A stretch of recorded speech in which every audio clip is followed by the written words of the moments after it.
Hello everybody and a huge welcome to Alumni UK Live, the British Council's flagship professional development festival for international alumni of UK higher education. You're all really welcome with us today, whether it's your morning or later. My name is Helen Etheridge and I am the British Council's Global Programme Lead for the Alumni UK programme. And I am speaking to you today from London. I'm afraid the weather's a little bit dreary. I'm sure some of you are here too, but others in other countries. We know that we have thousands of you who signed up for our festival. And we're really excited to meet some of you who I already see are getting very busy introducing yourselves in the chat box. So thank you so much for that. We're looking forward to the next 2 full days of exceptional speakers and talks. We have people joining us from around the world to speak with you. It's all been put together to support you, UK alumni, to gain practical skills and ideas to implement in your own career journeys. Before we get going with all of that, I'm just going to share with you some housekeeping notes, which I hope will be helpful. If you do miss any of our sessions, you will be able to watch those sessions on demand in the Zoom events platform until Wednesday, the 19th of February. Another note is that over the course of the next 2 days, we're going to be sharing with you some short video snippets of alumni sharing their thoughts on some of the topics that we're going to be addressing in our festival. So these interviews took place just last week at our headquarters in London, where we had an event face-to-face with some of your fellow alumni. In terms of the management of these sessions, you're more than welcome to engage with us in the chat box, as lots of you are already doing so. Please do introduce yourselves and engage. If you'd like to ask a question to our speakers, please click on the Q&A box at the bottom of your screen that you should be able to see. And you can also upvote for the questions that you would like the speakers to answer, and we'll try to make some time for those at the end. My colleagues are on hand. If you do have any problems, just simply ask your question in the chat box, or you can also email our team at alumniuk.team@britishcouncil.org, and they'll be popping that in the box for you. Captions are available for the sessions. You just need to click on the captions button at the bottom of the screen. At the end of each session, we'd really appreciate you completing a very quick session evaluation to tell us how you found the session. And at the close of tomorrow's event, you will be sent a link to complete the overall event evaluation. Your feedback really matters to us. This program is all about, developing activities for you and with you. So please do share your thoughts and ideas for the future. And I'd also like to note that we will be at the end of the session sharing with you via email a link to download a professional development certificate, should you wish to have that. And this will be sent to attendees only rather than all registrants. Okay, before we get on to our session, we're now going to hear from Kate Ewart-Biggs. She's the British Council's Deputy Chief Executive, who would like to say just a few words about the Alumni UK programme and the events over the next couple of days. So over to Kate. Welcome to Alumni UK Live. I'm so pleased that so many of you could join us here, and I'm sure you're going to have a great and inspiring couple of days. Before we get started, I'd like to say a huge thank you from the British Council to all of you for joining Alumni UK. We launched Alumni UK in 2022 as a global network for people who have studied in the UK as overseas student or on a UK transnational education programme overseas. Those people, all of you, have a special connection with our country, and we wanted to help you maintain that connection into the future and use it to benefit yourselves and your communities. Currently, more than 50,000 alumni from over 200 countries belong to the Alumni UK network. Just this year, the British Council connected with thousands of them through networking and career development events and in partnership with UK embassies, universities, and other partners. Alumni UK Live is our annual flagship event. This is the 3rd round of annual events since the launch of the programme, with the aim of growing the network and providing an opportunity for connection and learning and development to International Alumni UK.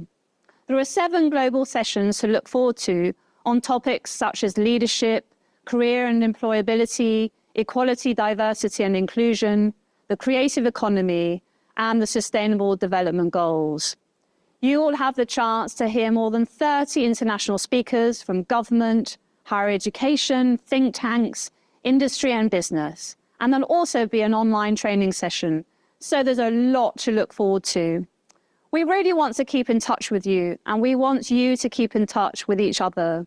As members of Alumni UK, you will benefit from a future full of networking and career development opportunities. And each of you will be part of a network that can help you go further, connect with influential UK alumni from across the world, and tell your own story. I do hope you all enjoy the next 2 days, and that this gathering marks the beginning of something very special in your own personal and professional growth. Thank you to Kate. She mentioned there some details about the next 2 days. I just wanted to add that by registering for Alumni UK Live, you also have become part of the Alumni UK network that she was mentioning there. You might be wondering what that means. So some of you may already have seen the Alumni UK digital platform, where all of our content for you as alumni sits. And we also advertise there our upcoming events and opportunities. So the types of events that we have in addition to the next couple of days are things like networking sessions. So in Tokyo, for example, we're about to have a networking reception just this week.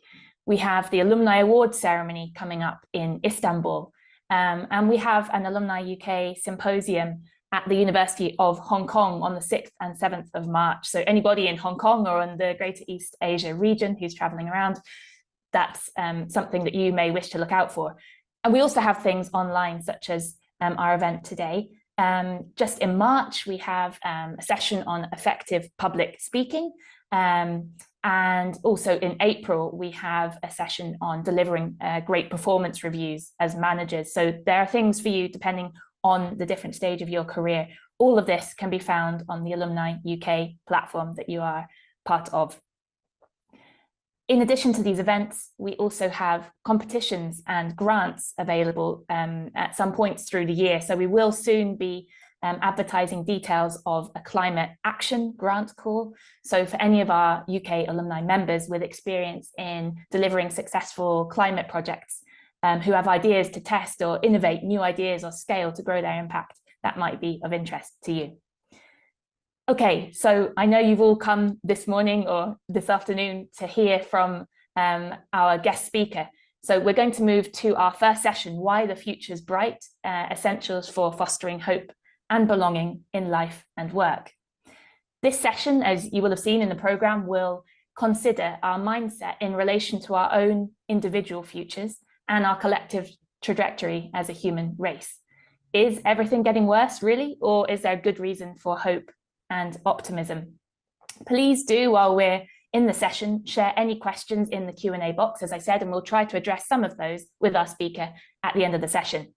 And most importantly now, I'd like to introduce our speaker, Peter Radford. He is today's speaker, and Peter is an experienced public speaker, teacher, trainer, and author of Love, Teaching, Keep Teaching. He has a wealth of experience of leadership, personal development, and education. So Peter, without any further ado, I'd like to hand over to you. Many thanks. Thanks, Helen. Hello, everybody. Really pleased to be with you. It's absolutely brilliant. I'm also in the UK. I'm down in the southwest of the UK, in Dorset. I'm really privileged to be with you this morning, or whatever time of day it is with you. We're going to kick straight off with a quiz. Love a quiz. So if you've got a pen and a paper to hand, it's going to be really quick, just multi-choice.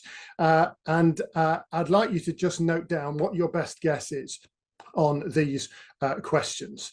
So number one, are you ready? In all low-income countries across the world today, how many girls finish primary school? 20%, 40%, or 60%? Just note down A, B, or C on your piece of paper. Number two, where does the majority of the world population live? Low-income countries, middle-income countries, or high-income countries? What's your best guess? Number 3. In the last 100 years, in the last 20 years, the proportion of the world population living in extreme poverty has almost doubled, remained more or less the same, or almost halved. What do you think, A, B, or C? Number 4.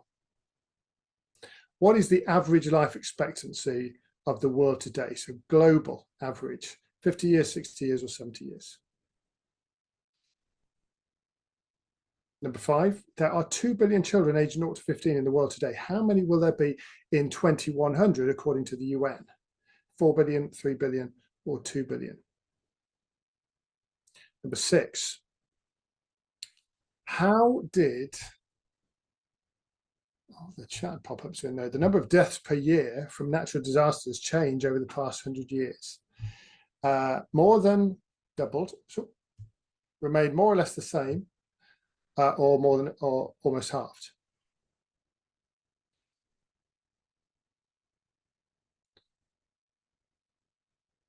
Number 7, how many of the world's 1-year-old children today have been vaccinated against some disease? 20, 50, or 80%? Number 8, worldwide, 30-year-old males spent 10 years in school on average. How many years have women of the same age spent in school? 9 years, 6 years, or 3 years? Last question, number 9. How many people in the world have access to electricity? 20, 50, or 80%? A, B, or C? Right, I'm going to trust you to mark your own work, okay? So we'll very quickly go through the answers to these. Number 1, low-income countries, how many girls finish primary school? The answer is C, 60%. Number 2, majority of the world population live in B, middle-income countries. Last 20 years, proportion of the world living in extreme poverty has, the answer is C, almost halved. Number 4, average life expectancy of the world today is C, 70 years. 2 billion children aged 0 to 15 in the world today. In 2100, there will be C, 2 billion. And number of deaths per year from natural disasters over the past 100 years has decreased to less than half. That's C. Number 7, world's children, 1-year-old children today been vaccinated against the disease is C, 80%. Number 8, worldwide, 30-year-old male spent 10 years in school on average. Women of the same age have spent 9 years in school. And people in the world with access to electricity is C, 80%. So just tot up your mark out of 9. And I'd invite you very quickly, just pop your total in the chat really quickly, just one digit. What's your score on that? Okay, I'm seeing all sorts there coming up, ranging from 1 and 0 right up to a couple of 9s. Now, fascinating to see. Okay, I do this quiz wherever I go. I got these questions from a book called Factfulness by Hans Rosling. And I'd recommend that to you, a fascinating book. He devised those questions and he asked those questions to 12,000 people in 14 countries of the world.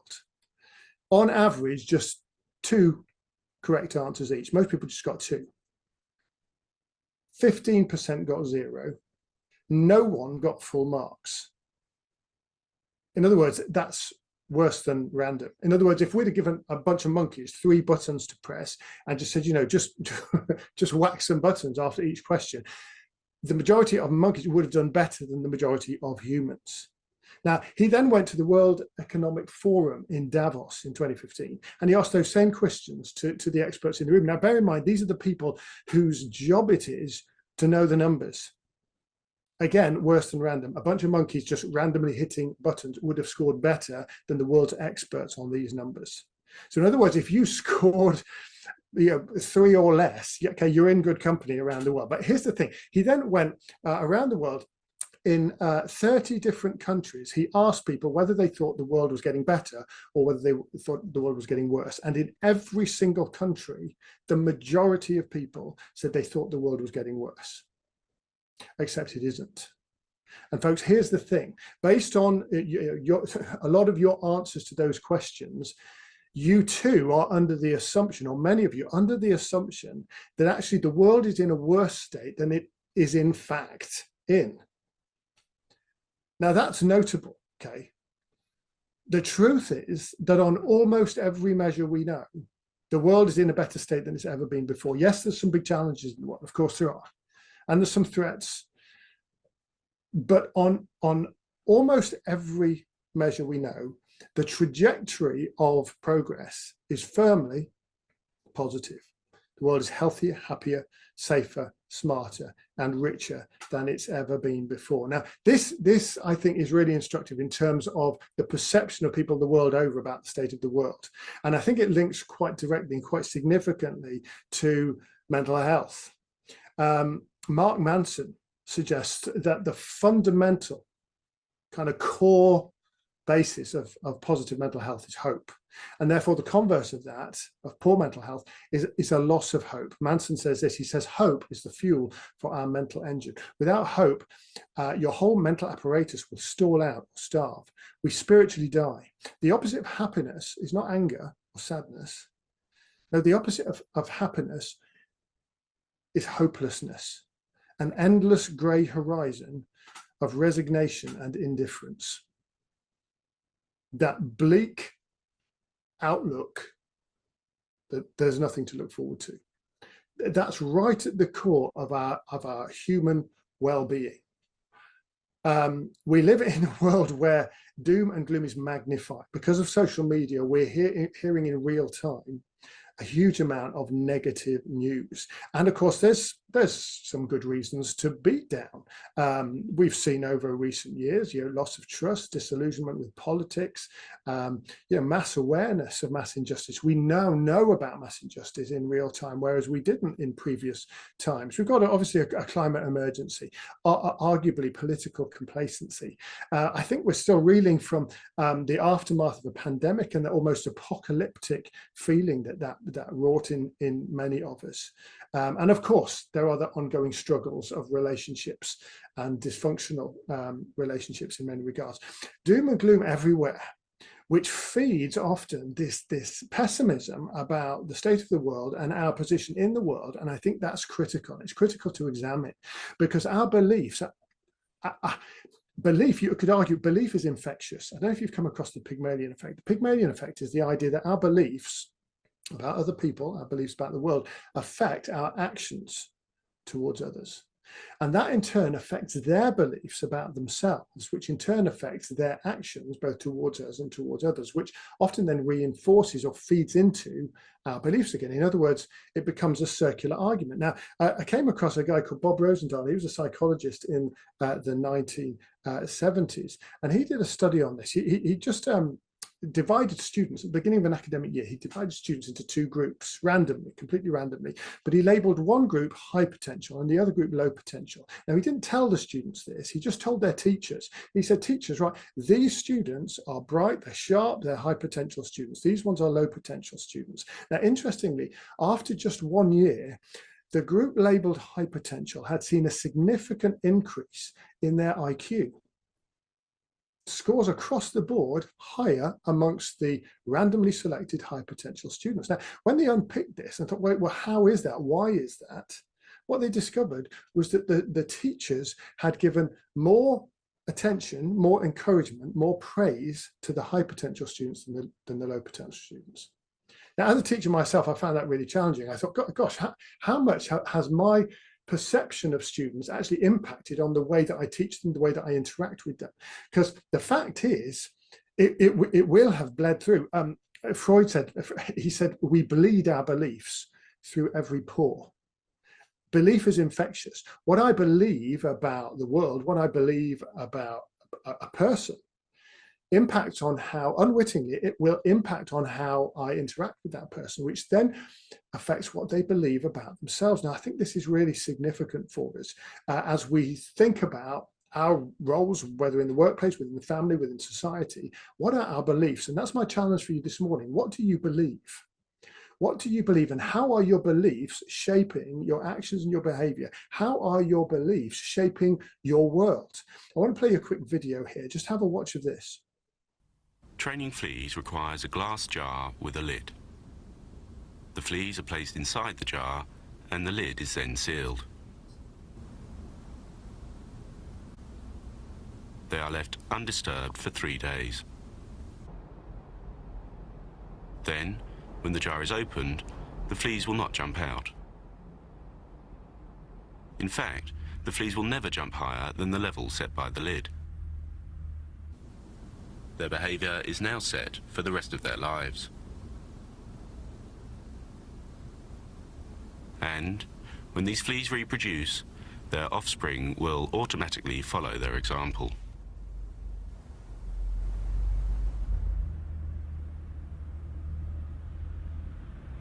I think this is fascinating. I've looked into this, right? Fleas can actually jump up to 2 meters, but these fleas are only jumping 3 inches.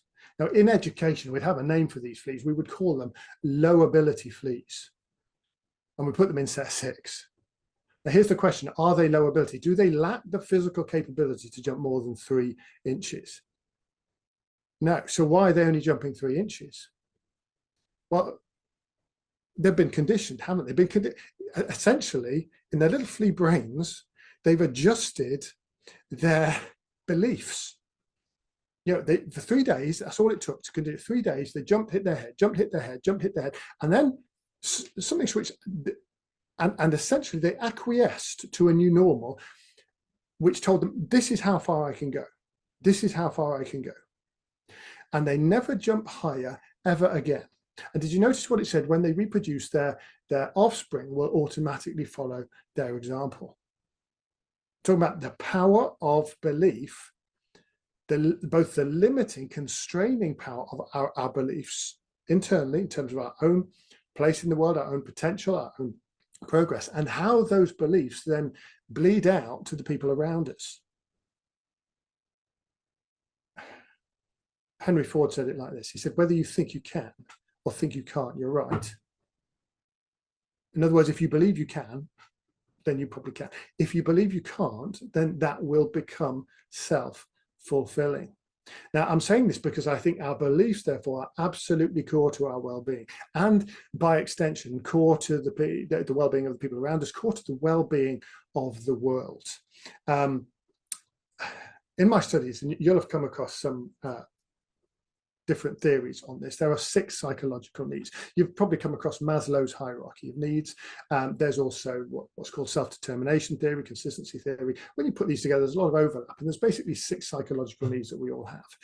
Love, we all need love, to give and receive love. When our love relationships break down, that impacts directly on our well-being.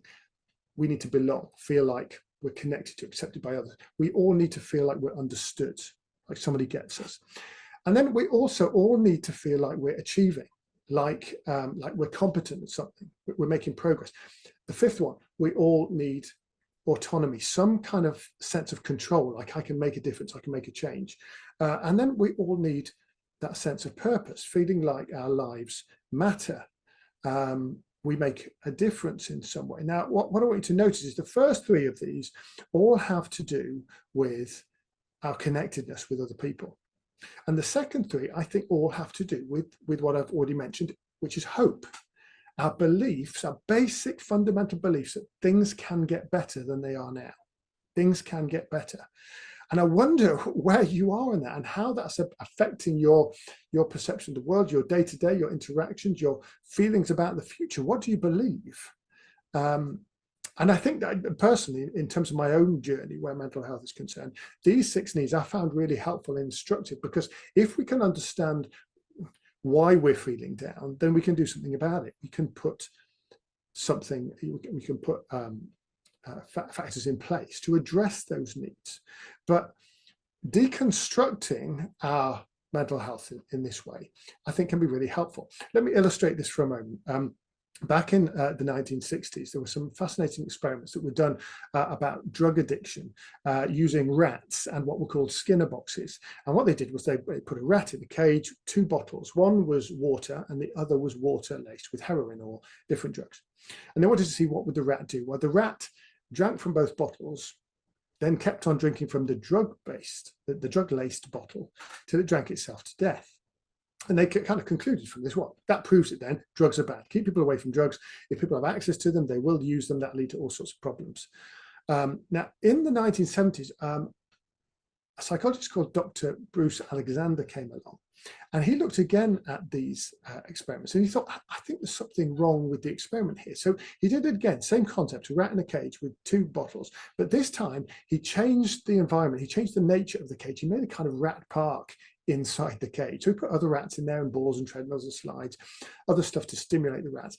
And he wanted to see now what would the rats do. Well, interestingly, they sampled both bottles, but they had no interest in the drug-laced bottle. See, as social animals now stimulated, now in an environment where their basic social needs were being met by the environment around them, they had no interest in that artificial kick, that artificial pick-me-up, no interest at all. Now, you may say, well, this is rats. Does this really apply to humans? Well, interesting, in the 1970s, there was an experiment being done with humans. It was called the Vietnam War. And it's well known that the US was shipping out shed loads of heroin to their troops on the front line. Towards the end of the war, about 20% of all troops using heroin, government supplied heroin. And as the war drew to a close, officials in Washington started to worry. And they started to think, what are we going to do when all of these soldiers return home? We've got loads of drug addicts on the streets and we've got no infrastructure. What are we going to do with them? The interesting thing was that they needn't have worried, because on return, 95% of those using just stopped. They just stopped. They didn't even get withdrawal symptoms. They didn't get the shakes. They just stopped. Now, think about this in the context of those 6 psychological needs. So in a war zone, they're disconnected from their loved ones, their communities, they've got no autonomy, following orders, fighting a war that they're losing. Purpose, does anybody know why we're in Vietnam anyway? They come back home, they're reconnected with their loved ones, their communities, sense of purpose, autonomy, achievement again. That need for an artificial kick, an artificial high just went. And I think this is really instructive. Not it's fascinating in terms of thinking about drug addiction, but actually think about it in terms of all negative behaviors, because I would argue that all negative behaviors emerge as a result of a deficit of those 6 psychological needs. Now, here's the thing, and this is why I'm raising this. You see, those 6 needs, arguably was 5 of those. I mean, your love lives are arguably not your boss's remit or responsibility. But the other 5 of those psychological needs are hugely impacted by our workplaces, our communities on a daily basis. And as people of influence in those workplaces, which all of us are, regardless of whether you hold a position of leadership or not, we all have power to impact on how people feel about the environment that they're in. In other words, I'm talking about culture, and I'm suggesting that culture is significantly shaped by our beliefs. So particularly achievement. What do you believe you're capable of? What do the people around you believe? What do you believe you can change? Autonomy. What do you believe, or do you believe that you're making a difference, that you're making a contribution, that your contribution is impactful? Your beliefs are shaping the culture that you're working in, that you're living in on a daily basis. And as I've said already, our beliefs are infectious. Are we doom and gloom? Are we looking at the news, looking down, feeling like, what's the point? And are we therefore unwittingly, and quite understandably some days, because of course we have down days and we have low days, but are we sometimes actually perpetuating a pessimism which actually doesn't relay the reality of what's going on in the world? Because the truth is there's a phenomenal amount of good. The truth is, as I've said, that trajectory of human progress is firmly and definitely positive. So, how are you feeling about your place in the world? How can we create a culture in which these needs are met? Fundamental to how we feel is our sense of belonging, one of those 6 psychological needs. I love this quote from Professor Catherine Riley. She says, belonging is a sense of being somewhere where you can be confident that you'll fit in and be safe in your identity, a feeling of being at home in a place. In our volatile world, a sense of belonging provides people with a springboard which enables them to be and become their best possible selves. Love that. So belonging, how we feel about the place, the position that we're in, the people we're around, actually is hugely impactful. And we therefore play a part in the extent to which we enable other people to feel like they belong or not. Now, the converse of belonging is that sometimes actually that has its working in negative ways, because in order to feel like we belong, we sometimes fragment. We cluster together with people who are like us, and sometimes we draw dividing lines as against people who are different to us. And this is why I just want to touch on how our beliefs impact on the inclusion in our communities and in our workplaces. As human beings, we have an innate tendency to put people into categories. And we've got oodles of categories. Categories we're not even aware of, but they're kind of the most basic mechanism for organizing people into categories is basically based on what's called affinity bias. People who are like me versus people who I deem to be unlike me. That which is familiar, people who are familiar versus that which is unfamiliar or different or new. That which I consider to be normal within my frame of reference, within my experience, versus those who I consider to be not normal or abnormal. This is the basic way that our brains kind of organize people. And there's nothing wrong with that. That's natural. Studies of the brain have shown that when we encounter somebody or something that's new or different, there is literally an away response triggered in the brain. And that trigger will be influenced by our memories, our experiences, our context, and so on. So, in other words, exclusion is natural. Now, the thing is, I think it's worth noting that, look, social media algorithms, Google algorithms, are designed knowing the normal traits of human beings. So we tend towards that which is comfortable, that which reinforces our belief system, and we tend away from that which challenges our belief system. And the interesting thing is that, of course, therefore, algorithms are written with that in mind. So, for example, if you Google climate change is in the UK, then the top suggested answer or end to that sentence is the greatest threat. But if you Google climate change is in a Republican state in the USA, then the top suggested end to that sentence is a hoax. In other words, the way in which our world, influenced hugely by digital media, is developing is arguably we are becoming more polarized, more fragmented as we listen to and engage with ideas and concepts which reinforce what we already think. Arguably, we are increasingly, as a society, living in echo chambers, where we hear echoed back to us the norms, the perceptions, the beliefs, the ideologies, the morals that form our comfort zone, that represent our normal. And those norms get echoed back to us, and therefore we disengage, or we don't even hear from those viewpoints and ideologies or people who we fear or perceive as being different. Now, I think this is really significant for where we are as a society at the moment, a global society. I think we are in a time of phenomenal social change, such as we've not had for perhaps centuries. And I'm arguing that, look, what we believe about those who are different to us is going to continue to shape the future of our planet and our society. And I would argue that instead of fearing difference, we need to proactively esteem and go looking for difference. We need to foster what you might call an outsider mindset. Interesting study was done at Columbia University, where students were given a murder mystery to solve. And in the first case, students were asked to form together into groups with people that they knew. In the second instance, they were asked to form together with people that they knew, but they must have at least one stranger, one outsider within the group, one person that they didn't know. And what they found was that the teams with a stranger, the teams with an outsider, consistently outperformed the teams without one. In other words, when we simply hear and have our comforts and our norms reinforced to us, actually it undermines performance and productivity and progress. In other words, difference is good. I'm saying, look, naturally, our brains will tend to veer away from difference.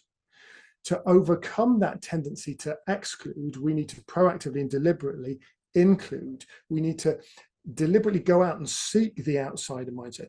Over 50% of Fortune 500 companies were started by an immigrant. That's ridiculously disproportionately high relative to the population.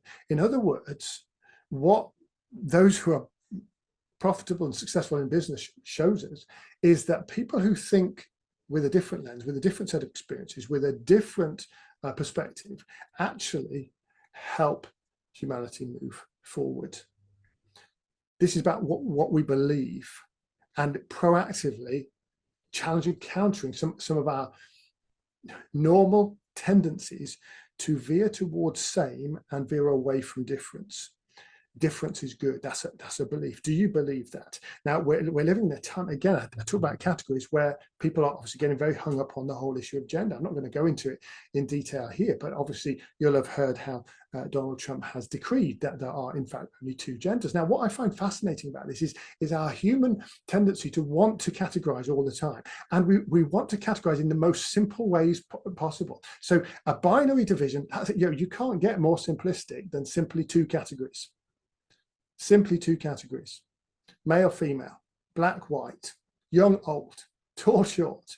We love simplifying humans into categories, but it doesn't take much thought to recognize that by virtue of the simplicity of the category, it's unlikely to actually represent reality. The truth is that there are all kinds of human beings. There are different kinds of male. There are different kinds of female. I've got 3 brothers. That tells you almost nothing about us. The fact that we're all male. They're into different things. We like different things. We're good at different things. We look differently. We have different heights, different shape, different aptitudes, different strengths, different weaknesses. The fact that we're all male tells you almost nothing about us. Now, our tendency to categorize means that we tend to reduce people to labels, headlines, common denominators, instead of valuing the uniqueness of every human being. What I'm wondering about is whether we start to consciously and proactively actually do away with the categories, to recognize that, look, there aren't 2 types of human being. There are 8 billion types of human being. And any attempt to categorize those human beings will prove fruitless in the long run. Look, it's like deciding, look, there's only 2 kinds of height. There's short and there's tall. And somebody said, well, I'm about 5'5". So what am I? What you're either short or you're tall. Well, I'm shorter than them, but I'm taller than them. So what am I short? Am I tall? Well, I'm not really interested in your conversation here. Are you short or are you tall? It's ludicrous, isn't it? Of course, we know that there's a huge spectrum of height, and to force people into a category, it's an arbitrary category that arguably humans have created.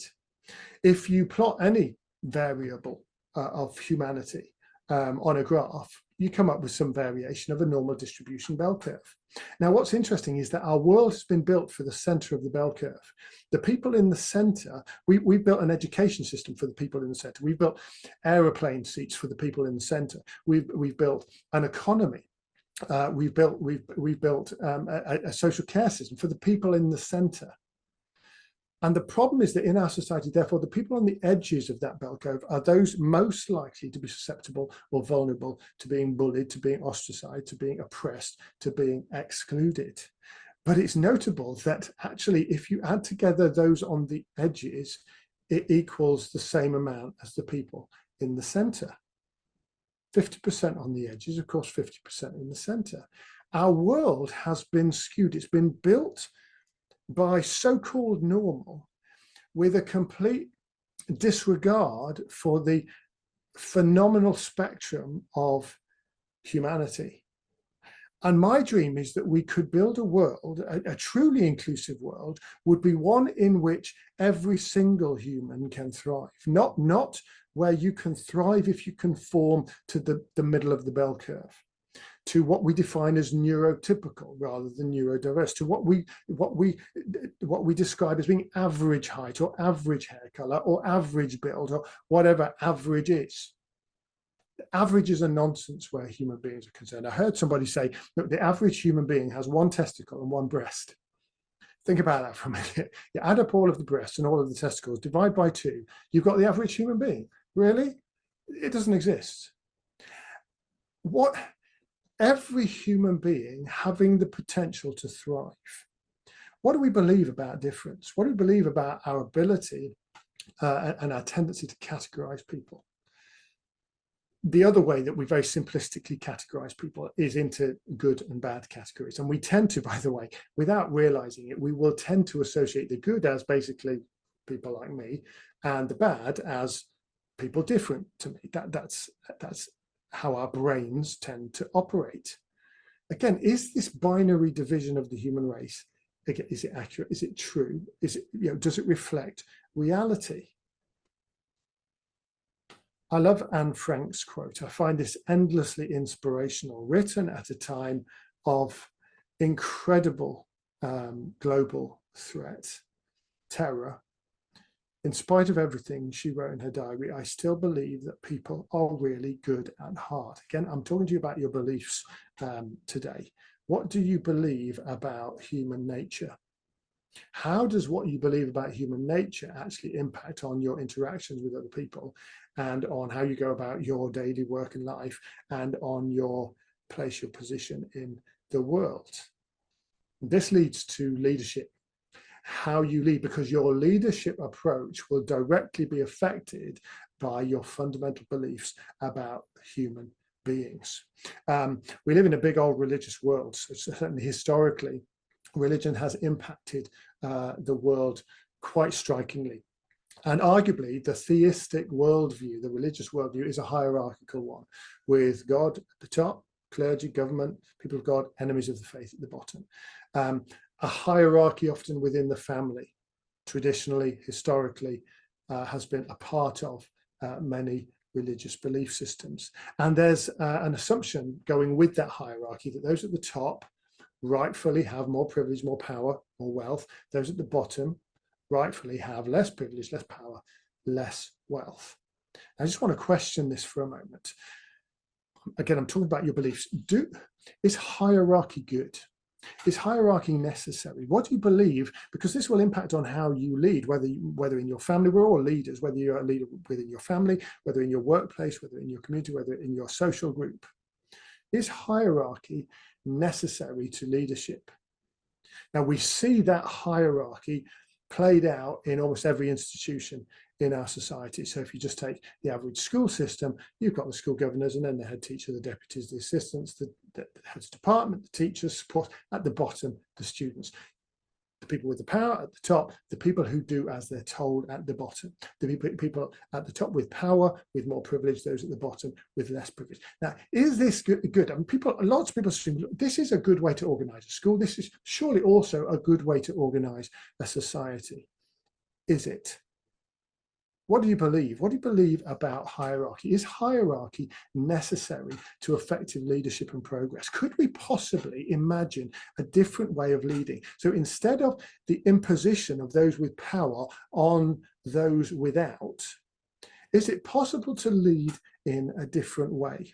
I mentioned human nature. Really recommend this book by Rutger Bregman, Humankind. He talks in this about what's called veneer theory. Veneer theory is the idea that essentially there is a veneer on human nature which civilization places there. So beneath that veneer, so with laws, with governance, essentially human beings, can order themselves and get on with each other and so on. But if you strip that veneer back, then underneath, the theory goes, humans are basically bad. Two contrasting views here. Now, I wonder what kind of immediately, which belief you lean towards. Either, number one, that people are basically bad, lazy, selfish, or that basically at their essential level, people are creative, proactive, want to make a difference. I wonder what you believe. Now, interestingly, Rutger Bregman goes into what's, you may have read or come across William Golding's classic novel, The Lord of the Flies. And in Golding's novel, he talks about how some boys are shipwrecked on an island and therefore stripped back of any civilization or governance, controlling influence. Essentially, they implode and fighting, even murder ensues, essentially chaos, and society breaks down. And the kind of thesis of his novel is that demonstrates what human beings are basically like at the core level. Without the controlling governance of those in power, essentially human beings will revert to their deepest and darkest nature. Now, the interesting thing is that Rutger Bregman wanted to go and find if there was any evidence for this. And he came across a real life Lord of the Flies. It's fascinating to read about. In the 1960s, 6 schoolboys bunked off school one afternoon on an island in the South Pacific, nicked a boat, went off, all fell asleep in the boat and found themselves in the middle of nowhere, ended up on a desert island and were stranded there for over a year. When they were finally discovered, the interesting thing is that the exact opposite of what happened in Golding's novel had happened in reality.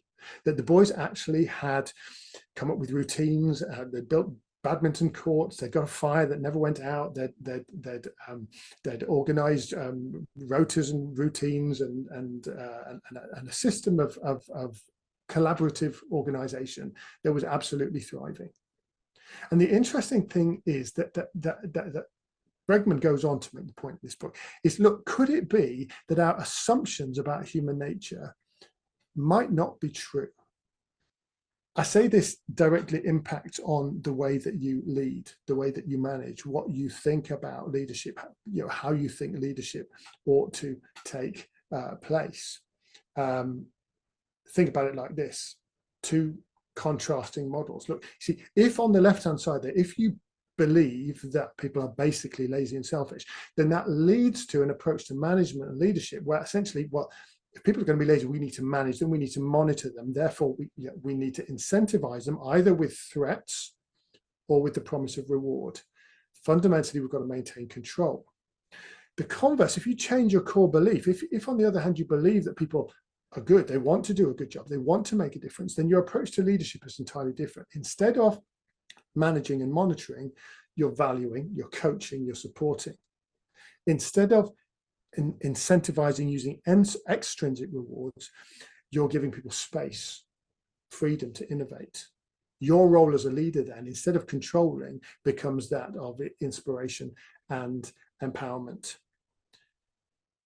What I'm talking about is, look, how do our beliefs, whether positive or negative, how do they shape how we go about life, how we go about work, how we go about leadership? Jeff Gunther experimented with what he calls results-only work environments. He was the CEO of a software company. And one day he decided to try this out. He said, look, right, from now on, okay, your job description hasn't changed. You've got exactly the same remit. You're going to be held responsible for your output in exactly the same way. But how you do it, where you do it, when you do it, that's entirely up to you. And what he found was that productivity increased, stress declined, and he decided to never go back. He entirely changed the culture, the norm of his organization. He says management is about creating the conditions for people to do their best work. Now, you can only do that if you're going to make the decision to trust people, to see people not as resources to be exploited, but as partners. Daniel Pink puts it like this. He says, think of the great artists of all time: Van Gogh, Picasso, Georgia O'Keeffe. Nobody said to them, you must paint this sort of picture, you must begin at 8:30, you must paint with the picture, with the people we tell you to, and you must paint in this way. That would have been ludicrous. People do their best work when they're free. When that the uniqueness within them has the opportunity to emerge, when instead of being prescribed to and controlled and micromanaged, we believe in them. I mean, all of this, guys, everything I'm talking about the culture that we create, the culture that we perpetuate, and how our beliefs are shaping that culture for better or for worse on a daily basis in our workplaces, in our families, and in our society. Final experiment I just want to mention to you. Fascinating experiment that was done by an evolutionary biologist called William Muir. He wanted to study productivity, so he decided to use chickens. Easy to measure productivity with chickens, you just count the eggs. So he split the chickens into two categories. Group one, he left them alone for 6 generations. Group two, he identified the most productive chickens and then bred only those chickens year on year for 6 generations. After 6 generations, I wonder what you think had happened. Well, group one, they were flourishing, they were more productive than ever. Group two, all but 3 were dead. These 3 had pecked the others to death. In other words, some chickens had excelled, but they had done so by suppressing the productivity of others. In other words, you've got a hierarchical system. And when you perpetuate hierarchy, it leads to literally a pecking order, a one-upmanship culture, which is actually counterproductive to productivity over the long term. And yet you see this lived out in organizations, in schools, in businesses, and hospitals around the world. Let's prioritize hierarchy. How about we change our beliefs? Viktor Frankl was an Austrian Jewish psychologist, a Holocaust survivor.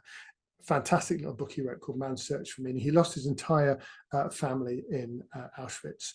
And he talks about how their captors broke down every freedom that they had, took away every freedom that they had. But he says there's one freedom that they couldn't take away.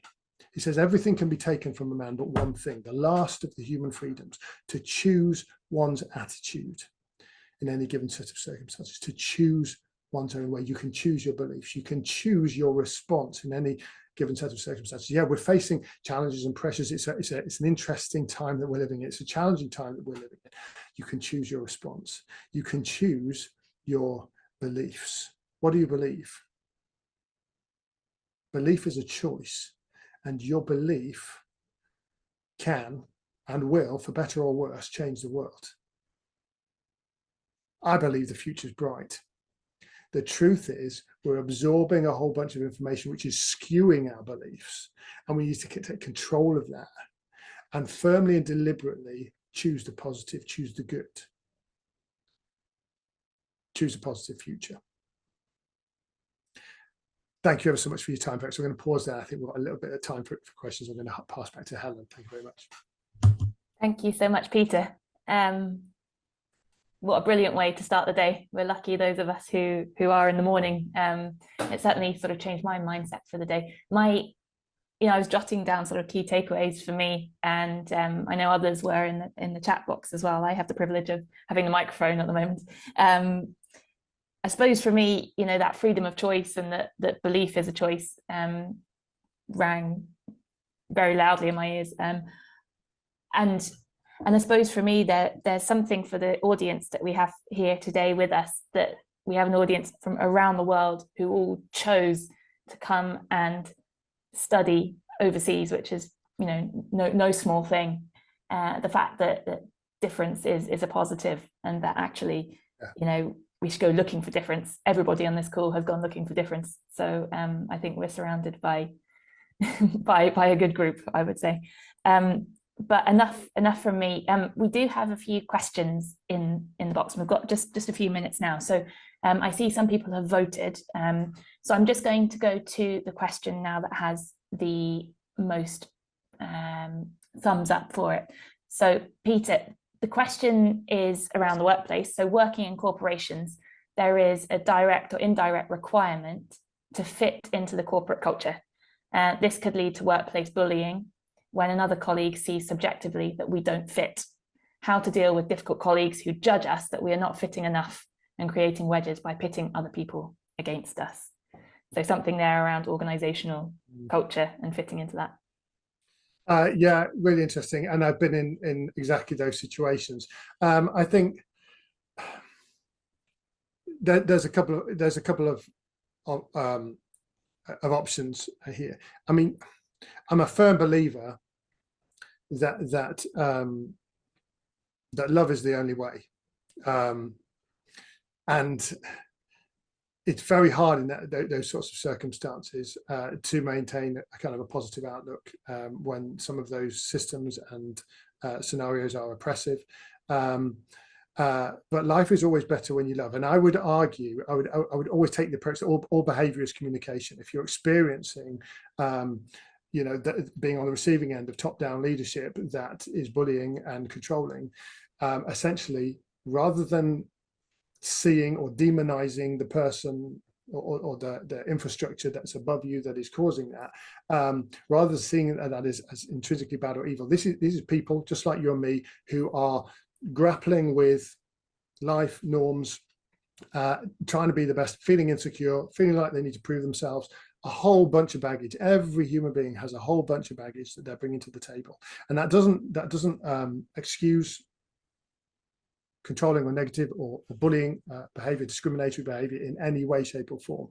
But essentially, getting bitter about it, I think, usually only ends in harm or increased harm. Absolutely be proactive at addressing it. If the processes are there for addressing it and blowing the whistle, then take that seriously.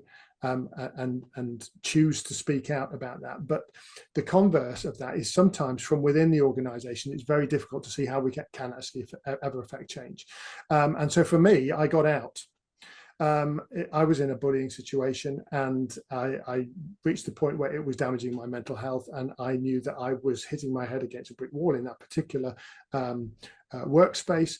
And the answer for me was to get out and start something different from scratch outside. So I think we can affect change within the organization. It's going to be slow, it's going to be drip, it's going to be frustrating, and it's going to be long term. But the other aspect is to actually weigh up your options and consider what actually, rather than simply conforming to this status quo, I'm going to start something different. I'm going to do something in a different way. I'm going to lead my team in a different way. We model something different in the opportunities that we do have. And sometimes that leads to opportunities within the organization. Sometimes actually you'll get to the point where actually you've got enough expertise, you've learned your trade, you've learned your skill, and actually you can go and build something beautiful in a different way from outside. And obviously entrepreneurism is on the growth, is on the up, and the opportunities for doing something differently rather than simply staying within the confines of the systems that we have. The opportunities are arguably unprecedented. I hope that helps a little bit. Thank you, Peter. I think we have a time for another question. This audience member says they love the aspect of our thoughts do shape our minds towards all we do. I think somehow we are also conditioned by birth in certain aspects of life to keep to certain routines and towards certain thoughts. Do you believe these conditionings also make it hard to achieve that thought of peace or sense of belonging? So I guess that's that nature versus nurture a little bit there. Yeah, I mean, it's really tricky to know the difference, but yeah, where's the line between nature and nurture, and how prescriptive is our essential nature? Obviously, there are differences in human beings, and there are differences in male and female. There are differences in some regards. But I don't think those ever need to be a confinement, a restriction, a lid. I think the potential for human growth, for human development, for human progress, we've not even tapped the surface. And I'm therefore, and maybe this came through my talk, I'm a firm believer in the goodness, the basic goodness and innovation and potential of human beings. And I think sometimes we sell ourselves short. And of course, as well, we also love to make excuses because it lets us off the hook. Because with the best will in the world, sometimes we just feel like, I wish things would go easy. I wish things would drop into my lap a little more easily. And if we can put the blame for that on somebody else or something else, well, it's my genes, or well, it's my parents, well, it's my government, well, then it makes us feel better in the short term. But essentially, it's a futile position to take. So the only position to take, I think, that leads to actually progress is the determination, well, whatever my lot is, whatever I've been born with, whatever context I've been born into, I am going to push forward and make change. And Viktor Frankl, again, you can always choose your response. It doesn't get much worse than Auschwitz. But even within that situation, which he had no control over, he says, and he talks about this in the book, look, you could either look up and hope for another day, or you can choose to look down and despair. That is a choice. That is a choice. So no matter what what hand life has dealt you, you still have the power to choose your response. And I would encourage you to grasp the future, to pursue it relentlessly with positivity, energy, and tenacity, and make your mark on this world. Thank you so much, Peter. They're brilliant words for us to end on with this session. We have come to the end of the session, so thank you so much. We've had a hugely engaged audience. Do stay with us for the next sessions that we have. We've got sessions today on the creative industries, on upskilling for the future that we've been talking about here in this session. So do join us for those. And we hope to connect with you all later through Alumni UK. Thank you, Peter, and thank you to our audience. Bye-bye.